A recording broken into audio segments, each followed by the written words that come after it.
not here for that. All lives matter. We're not here for that. We're not here for that. It's not just black or white. All lives matter. Every life matters.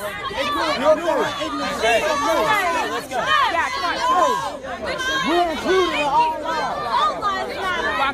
It's everything. No, we don't say that. We don't say that. Don't even talk about it. All lives matter. It's not just black or white. They hired them for the They do. We have black police officers. We have black citizens. Everybody matters. It is everything in one. It's not just black or white. We all live as a community together. But you don't go to an AIDS rally and then say, well, then what about cancer? You don't go to an AIDS rally and then say, but we got cancer too. We get it. We get it. All lives matter. But right now we're talking about one thing. All kinds of other shit. It doesn't matter. It ain't about no fucking. It does. Everything matters. Why are you trying to stop people from standing up for themselves? I'm not. I'm just saying it shouldn't be BML. It should be AML. All lives matter. All lives matter when Black Lives Matter. Everything. All lives matter when Black Lives Matter. All lives matter when Black Lives Matter. All lives matter when Black Lives Matter. All lives matter when Black Lives Matter. All lives matter when Black Lives Matter. All lives matter when Black Lives Matter. And if we all matter, you can be out here too. You can be out here too. If we all matter, I am out here. If you didn't drink it over the table, I'm not saying anything. Yeah, I'm saying all lives matter. All lives matter. All lives matter when Black Lives Matter. All lives matter when Black Lives Matter. All lives matter when Black Lives Matter. All lives matter when Black Lives Matter. All lives matter when Black Lives Matter. When Black Lives Matter. Before we dive into a set of facts and statistics that may boggle your mind, it's my duty to read you your Milo-approved Miranda rights. You have the right to controversial opinions and speech.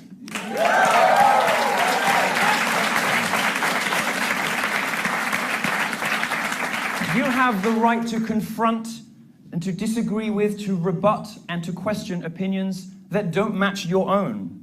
You have the right to do all of that without being told that you are violating a safe space.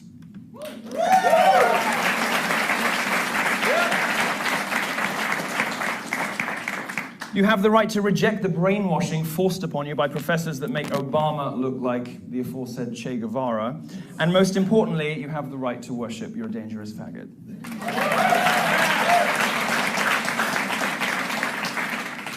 Now, I'm not a real policeman, but no, I know. I have had some policemen in me.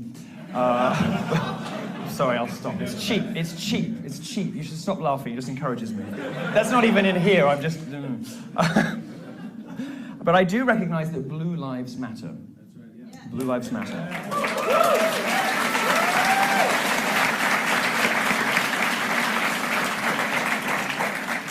Black Lives Matter doesn't really care about black lives.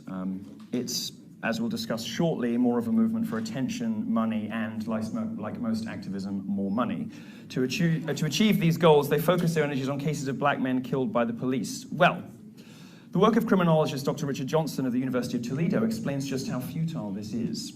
And some of this stuff is tough to listen to. Some of this stuff is not pleasant. It's not the kind of thing that you want to discuss over cocktails, but it's important to understand the problem if you're going to fix it, which Black Lives Matter definitely can't. Based on 2012 numbers, it would take 40 years worth of blacks killed by police to equal the total number of blacks murdered by other blacks in a single year. Right. Less than 400 people a year are killed by cops. 61% of them are white men. 32% are black males. Black men are not killed out of proportion when you consider they're much more likely to interact with police. People are killed by police about as often as they're struck by lightning, but I don't see many protests about storms. Black males are 58% of those killed legally by private citizens in self-defense. And you think, aha, we've got you on something. Except 75% of them were killed by other blacks. FBI statistics on murder lay bare the real threat to black lives in America, and that is other blacks. Black men are about 6.5% of the US population, but they commit 52% of all murders. That has dipped to about 40% in recent years. Black men overwhelmingly murder other black people, and white people overwhelmingly murder other white people. So just like abuse and harassment on the internet, this isn't really a racial issue, like that isn't really a gendered issue. Looking at overall violent crime, blacks are 27% more likely to attack whites than vice versa, and 8 times more likely to attack Hispanics. This is the shocking number I hope you take away from my visit. 90% of blacks that die of murder die at the hands of other black people, and that's from the FBI homicide report, 90%. We're not here to talk about why this happens, why 74% of black children are raised without fathers per Health and Human Services, and why the government seems intent on continuing a cycle of destruction within the black community. My message is simple.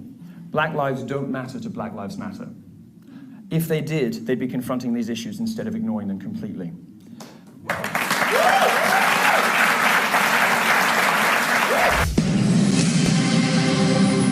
Breaking tonight in a Kelly File exclusive, we are hearing from the woman at the center of a caught-on-tape moment that caused national controversy. Latasha Ned was arrested back in September after videos emerged of her declaring, quote, open season on crackers, and suggesting people start walking up on untrained police officers and stealing their weapons. She says the videos were selectively edited and never meant for public consumption. Here's a clip. They've been coming for our throats. They've been coming for our lives. They're killing our women, saying that they committed suicide. They're killing our unarmed men for no reason at all, for petty crimes or nothing at all, for traffic stops, your tail light out, and you getting killed. Latasha and her attorney are with us in a moment, but first, Trace Gallagher has more on her arrest. Trace? Megan, a county judge ruled that when Natasha Led was seen brandishing a gun and a machete and saying it's open season on killing cracker cops, it was enough to move criminal charges against her to a superior court. But now Ned and her attorney say she wasn't threatening cops or white people. She was threatening a group that hacked into a chat session she was having on Google. She claims the very same group stole her videos, edited them, and posted them out of context on the internet. Listen. I maintain that I have the right to defend myself from these hate-filled rants from this group and their supporters. At no point did I ever want to kill or hurt law enforcement officers, and the unedited version of these videos will prove that fact. Except she and her lawyer never do explain how the statements kill crackers, take a gun from a cop day, and take over police stations were taken out of context. Latasha Ned, you'll remember, is part of the Ethio Flag movement, an offshoot of Black Lives Matters. And though she now claims that she never threatened white people, while she was being led into the police car and asked, did you threaten to kill white people? She reportedly responded, quote, well, they killing us. Watch. All I did was say defend yourself against people that want to kill us. That's all. I never said anything more than that. I never said anything more than that. So I'm being arrested for what?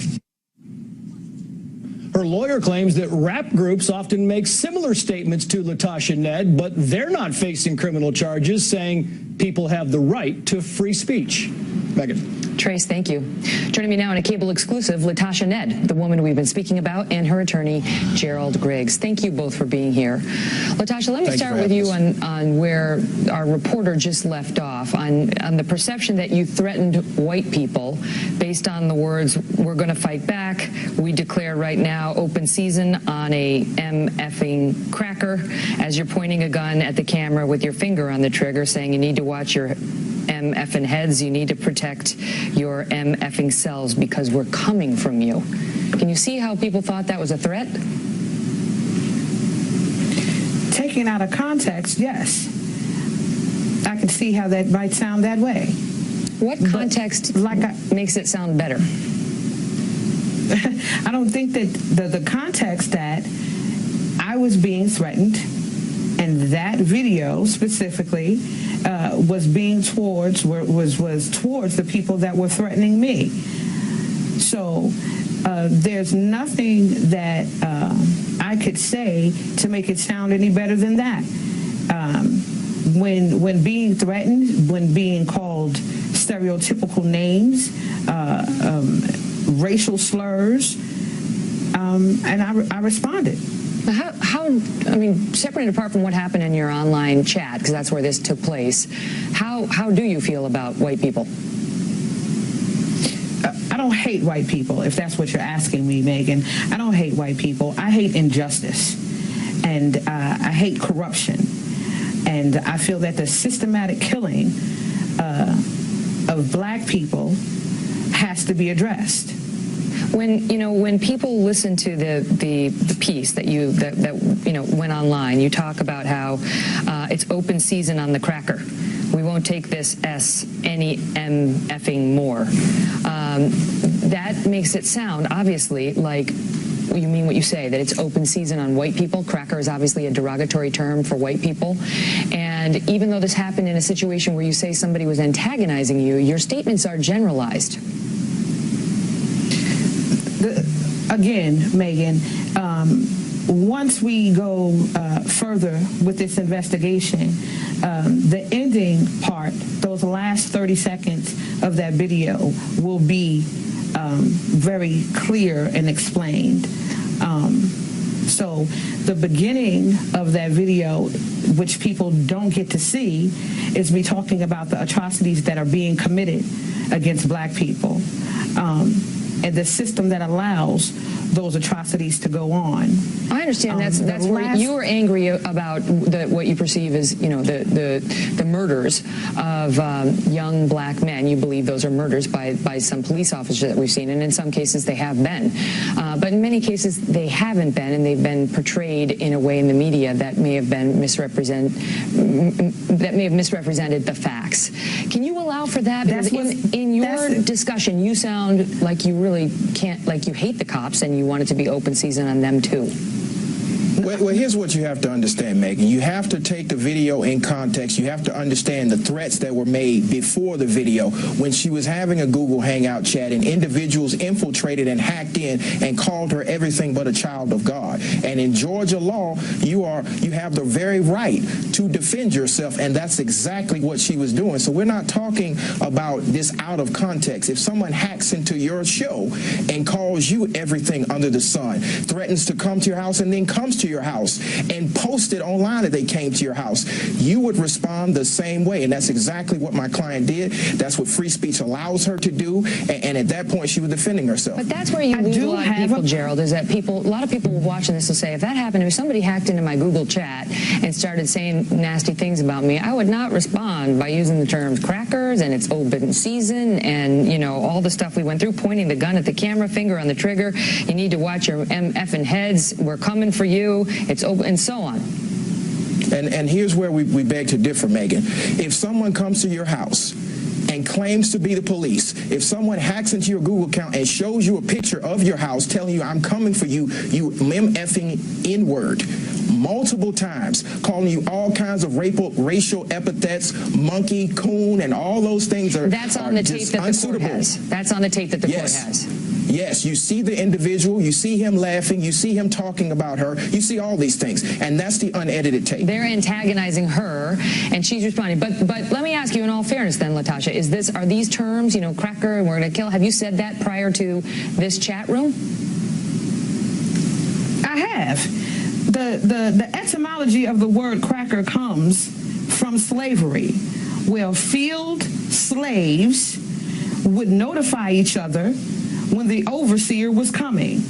But why is it okay to use that term, but not the N-word? Wait a minute, Megan. The sound of the crack of the whip, that's where it comes from. Now, if I'm being called a nigger,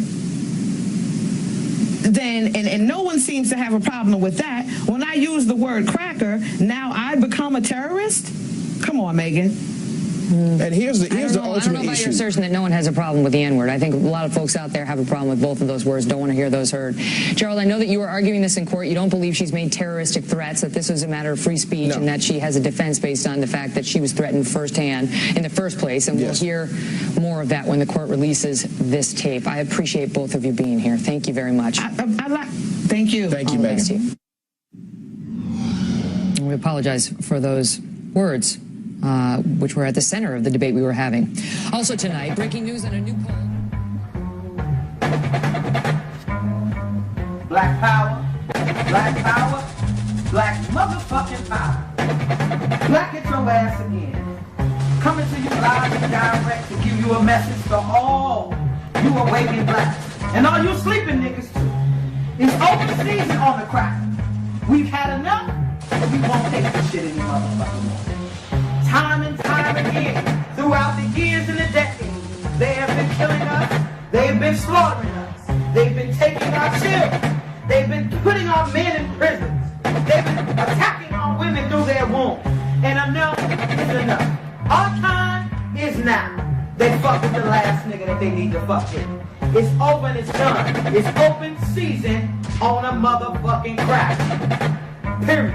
I don't give a fuck about your cracker friends. I don't give a fuck about your Arab friends, your Chinese friends, all the motherfuckers you went to school with, all the motherfuckers that you think they really not that bad. Fuck them too. Enough is enough with this pussy putting around with the motherfucking cave beast. They've been coming for our throats. They've been coming for our lives. They're killing our women, saying that they committed suicide. They're killing our unarmed men for no reason at all, for petty crimes or nothing at all. For traffic stops, your tail light out and you getting killed. That's because there's a green light on you when you're melanated. There's a green light on your life because you're black. How long are we going to live in this motherfucking American KKK, allowing them to do whatever they want to with us without any repercussions and without any accountability? That's bullshit. Are we going to be a race of sheep? Or are we going to be a race of warriors? Know where you came from, my people. We didn't come from a people that stayed lying down. We didn't come from a people that allowed them to kill, rape, maim us, brainwash us. We didn't come from that. That's not the cloth that we're cut from. We're cut from a cloth of warriors. We're cut from a cloth of gods and goddesses. Rise up, you mighty people, and understand and realize who you are. It's enough is enough of these motherfuckers crackers killing us. I'm tired of looking at the news and seeing another black man down or another black woman down. How long are we gonna do this shit? We're gonna keep on standing around idly buying red bottoms and Gucci belts and McDonald's chicken nuggets while they out here killing us? That's what you want to do with your life? That's not what I want to do with mine. That's not what we're going to do with ours. We're going to fight back. We're not for you. We coming for all you motherfuckers and all the descendants of you motherfuckers. Oh, they're easy to tell you. Well, I ain't never owned a slave. I ain't never raped nobody. But you're living off a stolen inheritance. You're living off the blood, sweat, and tears of blacks. And we're not going to take it anymore. We want our reciprocity, and we want blood for blood. It's open season on a motherfucking cracker in this bitch. Let's get it.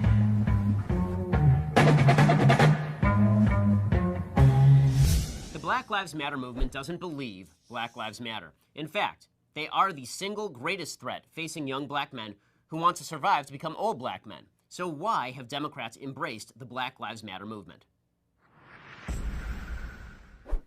The Black Lives Matter movement rose to prominence after the fully justified killing of thug 18-year-old black man Michael Brown by white officer Darren Wilson in Ferguson, Missouri. They claimed Wilson murdered Brown for racist reasons. That was totally false. But facts, evidence, these mean nothing to the Black Lives Matter movement and their allies. Defending criminals and rioters and lying about police. That's what matters to the Black Lives Matter movement. So, what do the Black Lives Matter folks want? According to their website, they demand the, quote, immediate arrest of Officer Darren Wilson, a man that even the racist Eric Holder-run Justice Department acknowledged shot Michael Brown in self-defense. The Black Lives Matter movement, they want to see the creation of a, quote, national policy specifically aimed at redressing the systemic pattern of anti-black law enforcement violence in the United States. Most importantly, they want, quote, to decrease law enforcement spending at the local, state, and federal levels. By fighting the cops, the Black Lives Matter movement and their Democratic allies get black people killed. The real threat to young black men doesn't lie with white police officers at all. In reality, cops don't over-arrest blacks. Crime victim reports match arrests in terms of racial data. Sentencing disparities among races, that's an effect of prior criminal history and other variables, but not race. Police actually hesitate more often in violent confrontation with black suspects, and they shoot black suspects less often than white suspects in similar situations. The real threat to young black men lies with other young black men. Black people generally are almost 8 times more likely to be murdered than white people, according to statistician Nate Silver.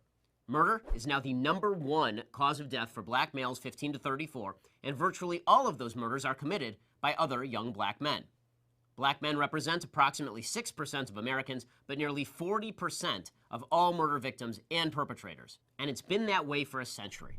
In the 1920s, one estimate put the black murder rate at 7 times that of whites. In 1950, the black murder rate was 12 times the murder rate of whites. Why the disparity? Because for generations, white racist Democrats did not want to police black communities. Democrats threw black men in jail for petty crimes against whites, but they did nothing when black men murdered other black men. The radical Republicans who wrote the 14th Amendment wrote the Equal Protection Clause, guaranteeing the equal protection of the law specifically to stop such abuses. John Bingham, who largely wrote the Equal Protection Clause, he said he wanted the Constitution to provide the same right for blacks to, quote, full and equal benefits of all laws and proceedings for the security of persons and property. That obviously didn't happen. It didn't happen for the same reason that segregated schools for blacks were derelict. Racist white Democrats wanted it that way. That was then. Today, the people pushing against police presence in the black community are black racists, like the people who lead the Black Lives Matter movement and the Democrats they control. The truth is that black communities desperately need more law enforcement. They need basic rule of law so the vacuum isn't filled by gangs. Only the rule of law can create a safe space for business investment, which provides jobs and economic growth. That's why in anarchic parts of the world, places with no rule of law, like Afghanistan or the Mexican border, murder rates skyrocket. As LA Times reporter Jill Levy writes, quote, where the criminal justice system fails to respond vigorously to violent injury and death, homicide becomes endemic. African Americans have suffered from just such a lack of effective criminal justice, and this, more than anything, is the reason for the nation's long-standing plague of black homicide. Of course, while these modern black racists are leading the charge to make life worse for black Americans, it's still those same old white racist Democrats who benefit from the destruction. White racists like Hillary Clinton and Bernie Sanders, who are happy to watch black people die if it means winning elections by race baiting. The Black Lives Matter movement does not fight to save black lives. Rule of law means safety for black Americans. Black Lives Matter pushes lawlessness. And the Democratic Party, beholden to its divisive sponsors, joins in the crusade for chaos and leaves dead young black men in its wake.